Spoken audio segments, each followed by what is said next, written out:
이미 트럼프 대통령이 제안한 30일 휴전 제한을 두고 러시아 측이 별도로 입장을 내놓지 않은 가운데 러시아 외교차관이 평양을 방문해 그 배경에 관심이 쏠리고 있습니다.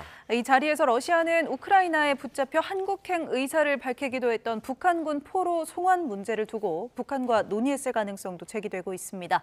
자세한 내용 취재 기자 연결해 알아보겠습니다. 박희재 기자, 어제 러시아 외교차관의 방북 소식 있었는데요. 자세히 전해주시죠. 네, 북한의 관영 매체인 조선중앙통신이 오늘 아침 짧게 보도한 건데요. 북한 최선희 외무상이 어제인 15일 안드레이 루덴코 러시아 외무차관을 단장으로 한 외무성 대표단을 북한 평양에서 만났다는 내용입니다. 이 자리에는 북한 외무성 관계자들과 함께 알렉산드르 마체고라 북한 주재 러시아 대사도 참석했다고 통신은 전했습니다. 또 통신은 김정규 북한 외무성 부상이 루덴코 차관과 회담한 내용도 전했는데요.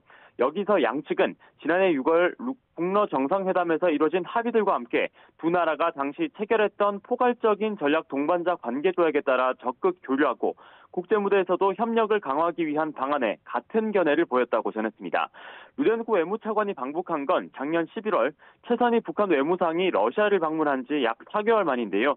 다만 이번 루덴코 외무차관의 방북은 최근 미 트럼프 대통령이 러시아에 30일 휴전을 제안한 이후에 이뤄져 더욱 그 시점이 미묘합니다.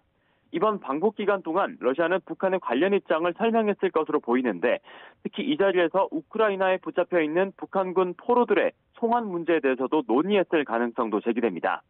최근 공개된 인터뷰 내용을 보면 두 포로 가운데 한 명은 한국행 의사를 명확히 한 바가 있기도 해서 이번 북러 간 담화 소식에 관심이 쏠립니다. 이런 가운데 북한이 미국을 상대로 비난 논평을 내놨다고요? 네, 마찬가지로 같은 날 북한 조선중앙통신이 논평으로 낸 내용입니다. 최근 주일 미군 기지에 미 스텔스 전투기인 F-35 비중대를 추가 배치한 내용을 지적한 건데요. 북한은 해당 전투기가 유사시에 한국에 가장 먼저 투입하려는 전략 자산이라며 미국이 북한의 적대적인 의사를 드러낸 거라고 비난했습니다. 이와 함께 현재 한창인 한미연합연습 자유의 방패에 미 항공모함인 칼빈슨함이 참여하고 있다는 사실도 언급했습니다.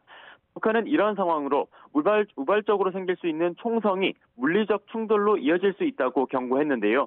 이 모든 전력이 북한의 타격권 안에 들어있다며 지금처럼 임의로 배치된 무력은 철저히 제어되고 소멸될 거라고 덧붙였습니다. 지금까지 정치부에서 YTN 박희재입니다.